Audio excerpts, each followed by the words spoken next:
we're here with Edie today. We're going to talk about the FFA Discussion Meet. So why don't you start off by telling us what is the FFA Discussion Meet? The FFA Discussion Meet is designed to simulate a committee meeting or another meeting that is typical for leaders that are working to solve problems or discuss ways to change the things that are going on in agriculture.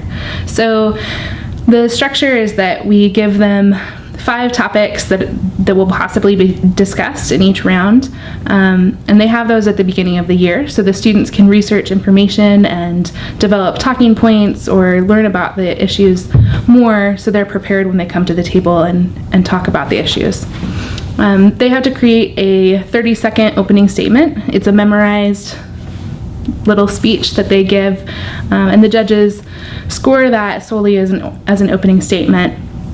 We encourage them to introduce the topic and present some of their points that they want to bring up during the conversation. After that, they have 15 minutes to have a discussion with their peers. So we have 4 to 6 students in each room that are discussing a topic.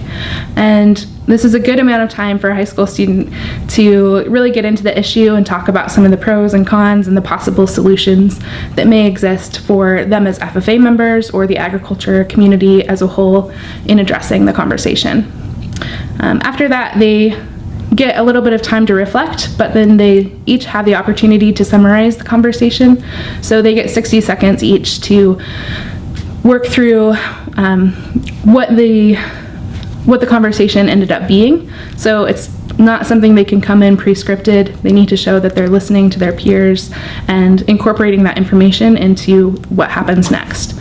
So we encourage them to kind of create next steps as they think through the summary. And after that, the judges leave and we get to hear a little bit more about who the students are as FFA members and students in their high school, just to give the audience a little bit more information about who they are. So the judges score using a rubric, and they rate students based on some information that is provided, so the students know how they're going to be scored in advance. And they rank the students and how they did in individual sections like analyzation, problem solving, cooperation, delivery, and then of course their opening and closing statements. So it's a good overall picture of how they do both in knowing the topic and working with their peers, which we think are pretty key leadership skills that students need to develop for being solid leaders in the future of agriculture. So we have this competition on the district and state level. In this past year, we conducted the discussion meet in 6 of the 7 districts that FFA has, and then the top 2 students from those went on to the state competition, and we've held the first round robin, the 2 round robin rounds for the state competition, and we have the final round coming up. So we selected the top 4 out of the students that came to state, and we'll have them compete in the final round. We also have awards for chapters, so we combine the scores of all of the students that participate from a chapter and come up with a chapter average, and then we give awards to the top 3 chapters that participated in the district level. Farm Bureau has had the discussion meet on the collegiate and young farmer and rancher level for several years, but we saw this as an opportunity to bring it down to the high school level and start developing those skills. When we looked at the FFA career development events, we saw that there was not really anything addressing this peer-to-peer relationship.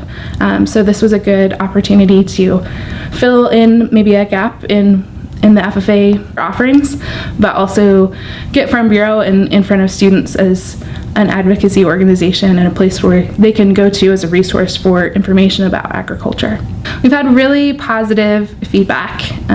Some of the students have told us that they've competed in several CDEs over the years, and this is their new favorite. So that's always a good thing to hear. But we also see that students have grown in their agricultural knowledge as the event has become more familiar. So there's still a long ways to go. We don't expect high school students to know everything or be perfect, but it has been encouraging to see how they've gotten into researching the topics and learning more about things like antibiotic resistance and the differences in conventional and organic production.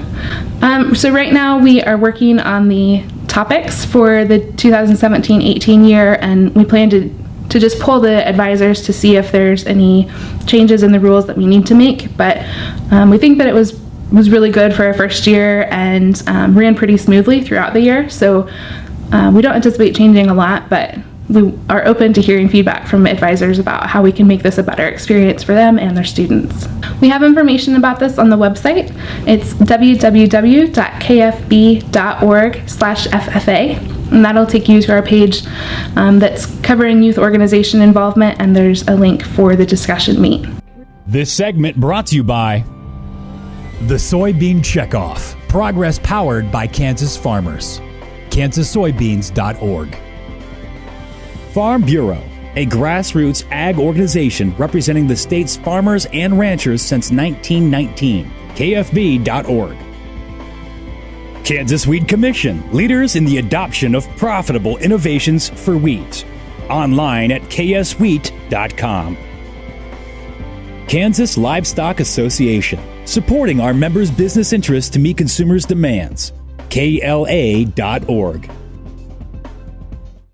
Kansas Farm Bureau, the voice of agriculture, represents grassroots agriculture. The state's largest and most powerful farm organization stands up for its members through leadership development, agriculture education, legal defense, environmental advocacy, farm safety, and risk management. Members also enjoy money-saving benefits. To join our organization today or to learn more, go to www.kfb.org or find us on Facebook and Twitter. This Medford, New Jersey school bus runs on biodiesel, and so do these. In fact, all of these buses run on clean-burning biodiesel, which is great because the more we use biodiesel in our heavy-duty vehicles, the less carbon pollution in our air. Think how great it would be if more of our school buses ran on biodiesel. More biodiesel, less carbon pollution. More is less. Biodiesel, America's advanced biofuel. Premier Farm and Home has what you need to make your lawn the best in the neighborhood. Hi, I'm Ken. We choose Premier Farm and Home for the professional look that we do ourselves. Feel free to stop in. You can also visit our website at heycow.com. Imagine having someone help you pick the best corn hybrids for every field on your farm. Your Oldie representative can combine your data with his data to offer a field-by-field prescription. Contact Oldie Seed today at 877-692-4555. The producer-funded Kansas Wheat Innovation Center was built to get improved varieties into the hands of farmers faster. Kansas Wheat, farmers advancing their future through wheat genetics research. If you would like to advertise your business on Kansas Ag Report, give us a call, 785-580-3287.